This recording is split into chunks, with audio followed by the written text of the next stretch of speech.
പെരുന്നാൾ തലേന്നൊക്കെ ആയിട്ടെത്താ ചങ്ങായിമാരെ എല്ലാവർക്കും പരിപാടി. ഇവിടെ ഞാൻ പണിയൊക്കെ കഴിഞ്ഞ് വന്നപ്പോൾ തന്നെ മൈലാഞ്ചൊക്കെ പറിച്ചുണ്ടാക്കണ തിരക്കിലാട്ടോ.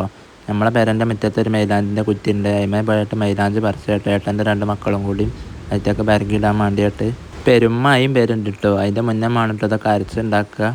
മൈലാഞ്ചിൻ്റെ കൊമ്പുമ്പോൾ നമ്മൾ ഉച്ചയ്ക്ക് ഇങ്ങനെ ഊരി ഊരി എടുക്കലാട്ടോ. മൈലാഞ്ചിൻ്റെ ഇല മാത്രം കൊമ്പ് അവിടെ തന്നെ ബാക്കി വെക്കലാട്ടോ. 4 അയമേൽ പിന്നെയും തെളുത്തുണ്ടാവുള്ളൂ കേട്ടോ. വരുന്നല്ലത്തെ പെരുന്നാക്കൊക്കെ ഞൂടണമെങ്കിൽ അവിടെ ബാക്കി വേണ്ട മരം. ഇത് പണ്ട് താത്ത ചെറുതായിന് എന്ന ഓള് കുഴിച്ചിട്ടീന് മരമാണോ കേട്ടോ. ഓളിങ്ങനെ പറഞ്ഞേക്കട്ടെ അതിൻ്റെ കഥ. ഞാൻ അതിൻ്റെ ചോട്ട് കുത്തിർന്നാട്ട് കുറേ കുളിച്ചുണ്ടായിന്.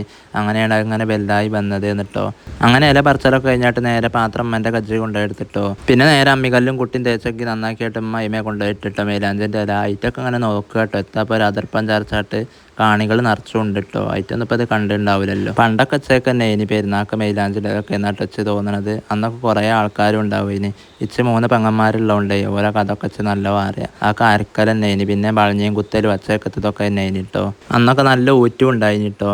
ഇപ്പോഴും പെരുന്നാൾക്ക് ഊറ്റല്ല എന്നൊക്കെ അങ്ങനെ ഓരോരുത്തർ പറയട്ടെ. ഇപ്പം നമ്മളെ കജ്ജിൻ്റെ മുന്നിക്കും തൊള്ളൻ്റെ മുന്നിക്കും എല്ലാതും കൂടെ എത്തിയിട്ടാണ് ആ ഊറ്റം കുറവ്. പെരുന്നാളൊന്നും ഇപ്പോൾ പണ്ടത്തെ പെരുന്നാളിൻ്റെ അടി രസമല്ല എന്നങ്ങനെ എല്ലാവരും പറഞ്ഞേക്കപ്പം.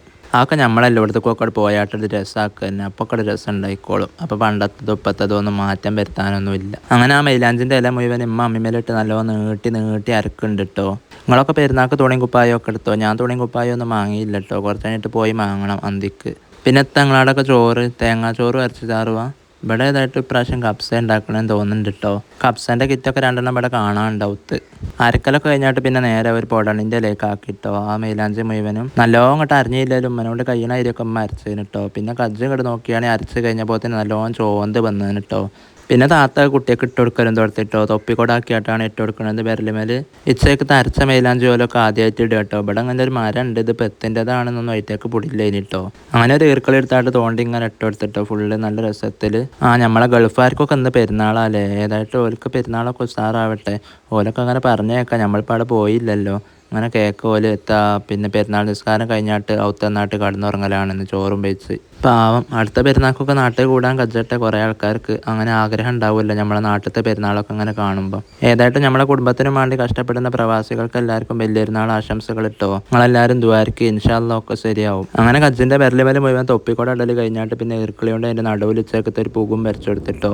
അങ്ങനെ കണ്ടപ്പം കുട്ടികൾക്കൊക്കെ നല്ല ഊറ്റായിട്ടോ. ഇട്ടോൽക്കും അരച്ചോൽക്കും ഇട്ട് കൊടുത്തോൽക്കും ഒക്കെ ഊറ്റായി. കണ്ടുന്ന ഞമ്മക്കും ഊറ്റായിട്ടോ.